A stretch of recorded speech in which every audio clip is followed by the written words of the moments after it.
turned social media manager.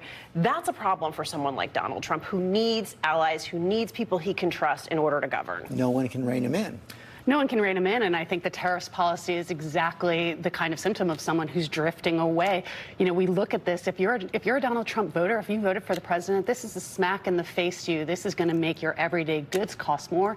It's going to cost American manufacturing. You have to only do the math on this. We've only got about 150,000 workers in the steel industry. We've got 6.5 million other workers who are dependent on finished product production of steel. This is going to make it less economically advantageous for them. It's likely that we have people go elsewhere to buy that steel, making it more difficult for our companies to compete. He did this policy on the hoof. They haven't been able to defend it with any economic sense so far. And this is a president who's isolated, who's doing things that even his closest advisors and his own party say is wrong. Meghan, Cecilia talked about no loyalists inside the White House. With an action like this on trade, he alienates the leaders in Congress, the Republican leaders in Congress, who've been backing him when he needed it. Yeah, and this is coming off his discussion about the NRA and his seeming hedge on the Second Amendment earlier this week. You want to talk about loyalists leaving? Start screwing with the Second Amendment and the cost of what your beer will cost with your aluminum can. I'm telling you, that will be something that will finally make his base move. Going off what you're saying about no loyalists inside,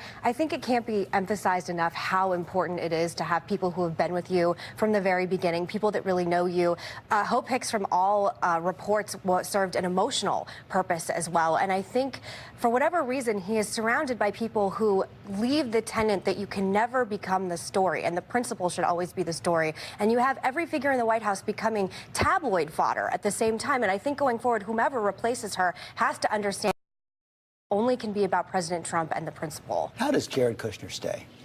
Well, first of all, let me just say that if President Obama had 1 week like this, he would be in Guantanamo. Okay, they would just say, listen, this guy has lost.